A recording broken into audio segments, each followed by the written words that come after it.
महारेला बिहार के ऐतिहासिक मैदान पटना गांधी मैदान में होने जा रहा है, जो आज देश में 58% युवा नौजवानों की संख्या है।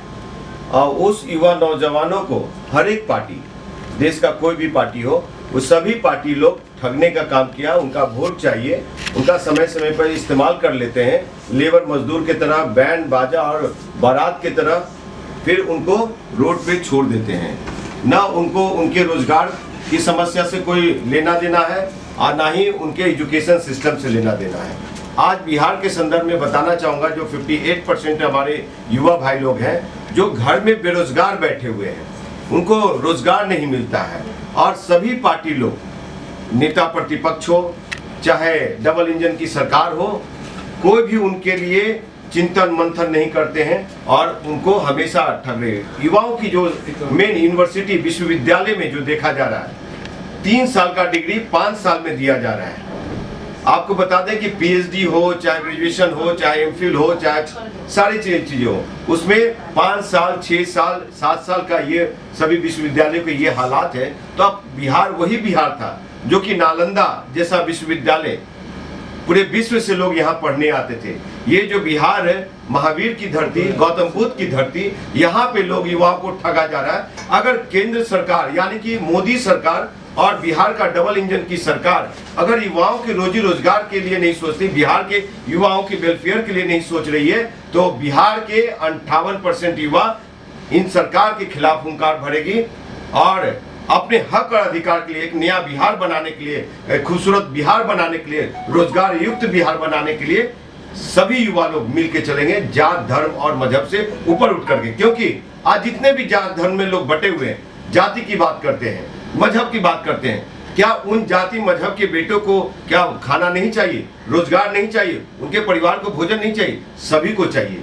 इसलिए हम युवा लोगों ने मन बनाया है, बिहार के 58% ने युवा लोग मन बनाया है कि इस बार हम लोग तख्त बदल दो, ताज बदल दो, ये जो सत्ता में बैठे हुए निकम्मी सरकार है, उनका सरकार बदलने का हम लोग काम करेंगे। और जिस तरह से जेपी मूवमेंट हुआ था और जेपी में जनों से जनों को तोड़ा गया था, उसी तरह से हम लोग जनों को जनों तोड़ करके और एक सूत्र में बंद करके बिहार को बदलेंगे। जो बिहार में बंद पड़े उद्योग धंधा है, कल कारखाना है, कुटीर उद्योग पे ये हो गया है। आज एक ये उद्योग मंत्री कहते हैं कि हमने बिहार को बहुत उद्योग से लाभान्वित किया है, कुछ नहीं, सब कागजों पे पड़ा हुआ है।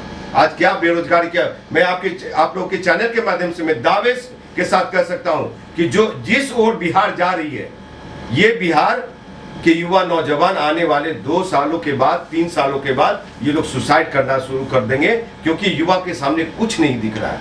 युवा नौजवान बेरोजगार घर बैठे हुए हैं। जी, कुछ दिन पहले आपने आरोप लगाया था कि चिराग पासवान और प्रिंस राज आपको मंच में पे नहीं आने दिए, प्रोग्राम में नहीं आने दिए, लेकिन उससे आहत होकर के ये रैली तो अब नहीं करवा रहे हैं। देखिए, बहुत सारी ऐसी घटनाएं घट गई है और जिसके कारण आप लोग का ही चैनल ने दिखाया, जिस चैनल के माध्यम से, अखबारों के माध्यम से मुझे सुनने को मिला कि युवाओं, जो उभरते हुए नेता है, युवा नौजवान नेता है, उनकी हत्या कराई जा रही है। तो मैं भी बिहार में कोई महारेला कराने जा रहा था, तो इन लोग को अच्छा नहीं लगा, जिसके कारण ये लोग, चिराग पासवान हो, चाहे पशुपति पारस हो, चाहे मृणाल पासवान हो, महेश्वर हजारी उपसभापति हो, ये सब लोग एक साजिश रचे थे। उनके रामविलास पासवान जी के दामाद, बोध गया के सविजीत पासवान, ये रवि ज्योति पूर्व विधायक, ये लोग सब लोग एक साजिश रचे थे कि ऐसे ये हुंकार भरने वाले नेता को इसको साइडलाइन करो। तो 6 महीने से मैं दिल्ली में था बॉस, तब मैं आकर के मुख्यमंत्री महोदय को, डीजीपी साहब को, देश के प्रधानमंत्री को, गृह मंत्रालय को मैंने लिखित पत्र दिया कि मुझे आशंका है कि ये लोग मेरी हत्या करा सकते हैं। अच्छा, एक बात बताइए, जेपी मूवमेंट जैसा आप मूवमेंट की बात कर रहे हैं, तभी युवा की सरकार आएगी और जो बेरोजगारी है वो दूर होगी।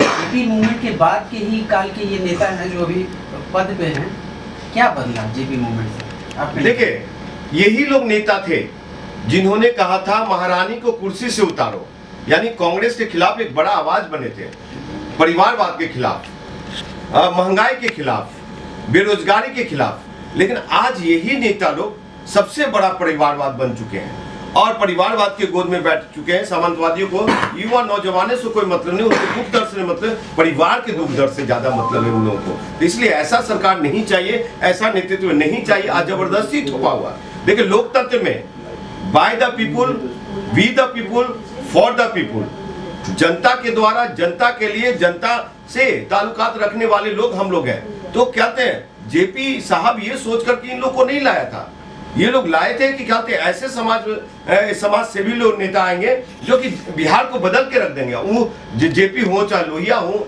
चाहे और भी यहाँ के अच्छे मुख्यमंत्री रहे, उन लोगों की विजन थी 200 वर्ष आगे ले जाने का बिहार को, देश को, कि ये चाइना, जापान, क्वेटो बनाने का। लेकिन आज लोग कल्पना करते हैं, छला हुआ महसूस कर रहा है यहाँ की जनता।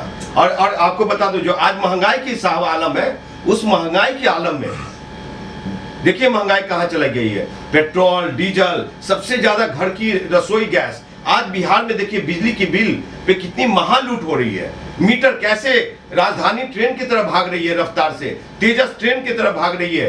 तो इस सरकार को गंभीरता से सोचने की जरूरत है। शराब बंदी है यहाँ बिहार में, शराब जहां तहां पकड़े जाते हैं। तो क्या यहाँ पे लॉ एंड ऑर्डर है, समझ में नहीं आता है। सर, एनडीए सरकार में दलित का बड़ा चेहरा मुकेश सहनी थे, ठीक है। जब उनको सरकार में भागीदारिता की बात पूछा गया तो उन्होंने एक अपना शर्त रख दिया कि 2.5 साल दलित का बेटा रहेगा, 2.5 साल ओबीसी रहेगा। ये क्या बात होगी?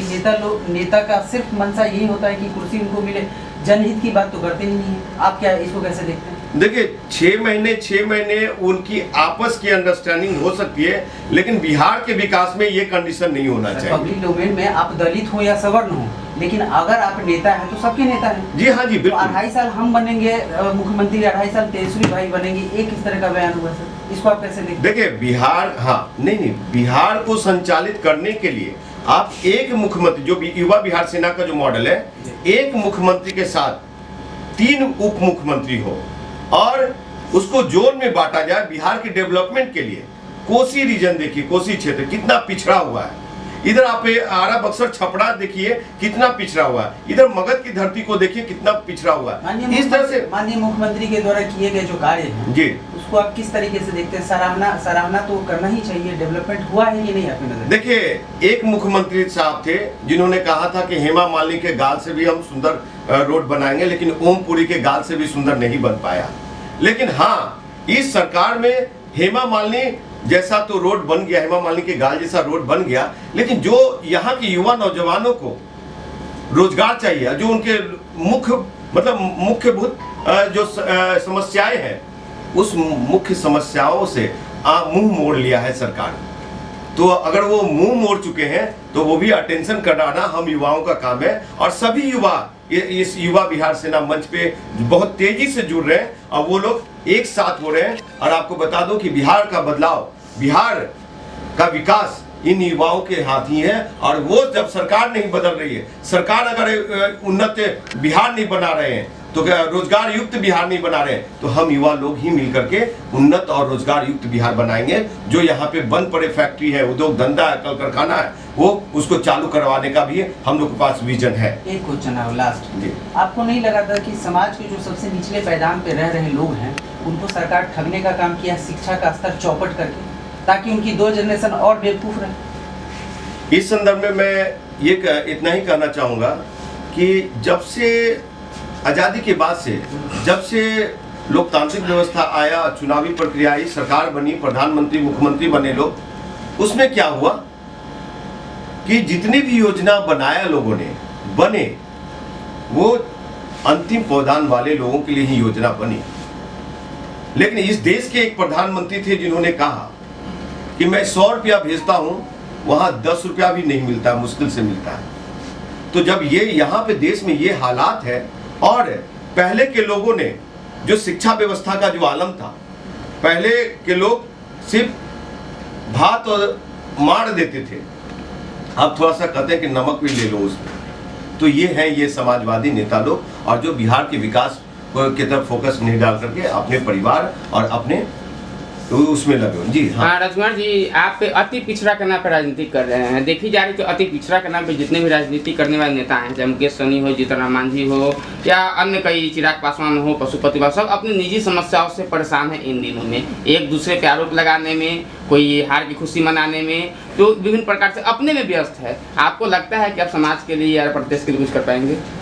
देखिए, जिस नेता में, जिस व्यक्ति में त्याग की भावना नहीं होगी, वो कभी भी अपने राज्य क्या, प्रांत क्या, देश क्या, अपना घर का भी सही ढंग से संचालन नहीं कर सकता है और घर को भी ठीक से नहीं देख कई सकता है। चेहरे हैं महादलित नेता के नाम पे।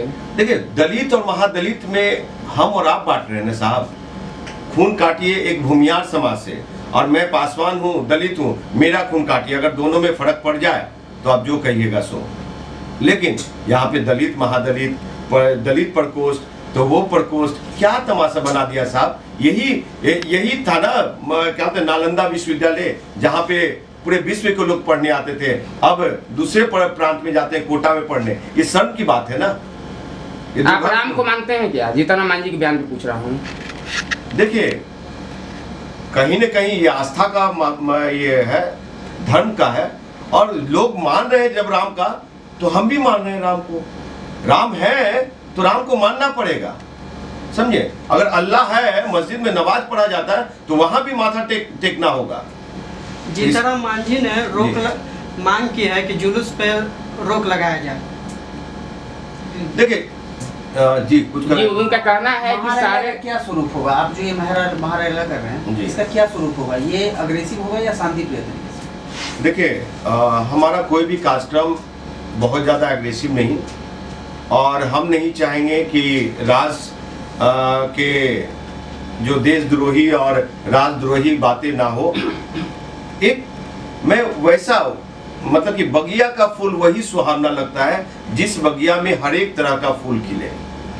तो कभी भी हम लोग, हाँ, मेरा पार्टी का नाम युवा बिहार सेना है, युवा हुंकार महारेला कराने जा रही है, तो इसका मतलब ये नहीं कि हम दंगा प्रखरता से रखेंगे ना सरकार के पास। प्रखरता से रखेंगे, मुखरता से रखेंगे, और एक कदम भी पीछे नहीं डरेंगे। जेल भी जाना पड़े युवाओं के हक अधिकार के लिए तो हम जेल भी जाने को तैयार हैं। कितने लोग जुटने की संभावना? जो जेपी का, जो 74 में जेपी मूवमेंट हुआ था और गांधी मैदान में जगह नहीं मिला था, तो गांधी मैदान का 4 गुना आप समझ लीजिए कि पूरा पटना जाम रहेगा। मतलब अब ये आपके पास विकल्प बचा है? आपको बताता हूँ कि एकमात्र विकल्प महारेला ही अपने हक और अधिकार को लेके चलने का और साथ चलने का, और हमारे साथ बैठे हुए ये युवा हुंकार महारेला के राष्ट्रीय संयोजक नीतीश कुमार जी। नीतीश जी, आपके लिए एक प्रश्न है। आप इस महारेला को मतलब ऑपरेट कर रहे हैं जी, आपको क्या लगता है, इससे पहले भी रैलियां लोग निकालते हैं, रैलियां आती हैं चली जाती हैं, भीड़ लगती है, ये रैली किस तरीके से अलग होगी और रैलियों से? देखिए, ये रैली मुख्य रूप से जो हमारा युवा पीढ़ी है आज कहीं न कहीं दिशा से भ्रमित हो रहा है। हर राजनीतिक दल कहीं न कहीं ठगा जा रहा है, हम लोग को ठगा जाता है। जब चुनाव आती है तो हमारी बात की जाती है, युवाओं की बात करते हो, चाहे सत्ता पक्ष हो या विपक्ष। जब बिहार विधानसभा चुनाव था 10 लाख 19 लाख के रोजगार की बात की जाती थी। आज चुनाव खत्म हो गया, न तो विपक्ष का मतलब है न सत्ता पक्ष का मतलब है। अगर जब विपक्ष का नेता कहते हैं कि हम युवा के हितैषी है, तो हम पूछना चाहते हैं कि युवा के हितैषी, तो युवा के आज चुनाव खत्म हो गया, हमारी समस्या को लेकर रोड पर क्यों नहीं आ रही है?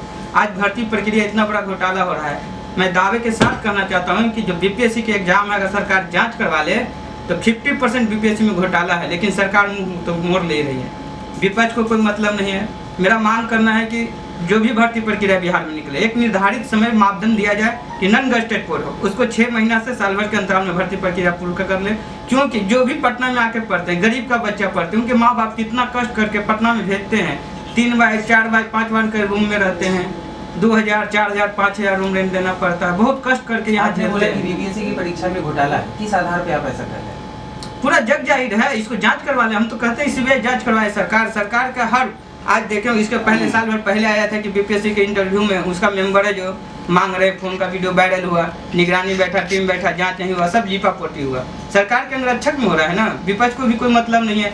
क्योंकि जो भी मालदार है सरकार में कहीं ना कहीं घोटाला किए हुए, उनको डर लगता है कि हम कुछ आवाज उठाएंगे तो हमको जेल हो जाएगा। हम लोग ना किसी सत्ता के दलाली करते हैं, ना हम लोग किसी युवा को मतलब अपने फेवर में इसलिए नहीं लाना चाहते कि हम लोग को नेता बनना है। आप भी आवाज उठा रहे हो सकता है आपको भी जेल हो जाए। आपकी तो हम लोग डरने वाले नहीं हैं, हम लोग लड़ने वाले हैं, संघर्ष के रास्ते चुनने वाले। एक तकनीकी प्रश्न है, 58% जो आपने बोला युवा इसमें भाग लेंगे, 42% क्यों नहीं भाग लेंगे? भारत के अंदर बिहार ऐसा पहला राज्य है जहाँ युवाओं की आबादी 58% है। और ये सबसे युवा वाला राज्य है। जिस राज्य का युवा राज्य दिग्भ्रमित होंगे, वो राज्य का विकसित होना संभव नहीं है, क्योंकि आने वाला भविष्य हम युवाओं के कंधे पर है। और इसको हम लोग का एक फर्ज बनता है कि इस राज्य को विकसित बनाने के लिए हम लोग का एक दायित्व है, क्योंकि आप देख रहे हैं कि शिक्षा का आज तक किस तरह से गुणवत्ता सिस्टम की बात ये की जाती बाहर है। का समय क्या होगा? अक्टूबर नवंबर के बीच में होगी। समय तिथि मीडिया के माध्यम से हम लोग घोषित करेंगे। अंतिम में ये है कि यहाँ का युवा नौजवान जितने बड़े पैमाना पे दूसरे प्रदेश में पलायन करते हैं, उस पलायन को रोकना हम लोग की जिम्मेवारी है। जब युवा बिहार सेना की सरकार बनेगी, एक भी बेटा बेटियों को इस बिहार से बाहर नहीं जाने देंगे, एक भी इंजीनियर डॉक्टर को बिहार से बाहर नहीं जाने देंगे, क्योंकि स्किल जो हमारे टेक्निकल पर्सन लोग हैं, जो बड़ा दिमाग है, सब वो लोग बिहार से बाहर है, इसलिए बिहार का विकास नहीं हो पाता है। यानी कि उन लोग को, वो लोग जो पढ़ाई किए टेक्निकली, जितने पीएचडी किया, रिसर्च किया, उन लोग को अवसर का विकास नहीं हुआ, अवसर ही नहीं मिला, उनका विकास क्या होगा? तो आज उसका एडवांटेज दूसरे प्रदेश लोग उठा रहे हैं, इसलिए उन लोग को यहीं पे रखेंगे और उनकी स्किल को फायदा उठाते हुए बिहार की डेवलपमेंट होगी। Thank you.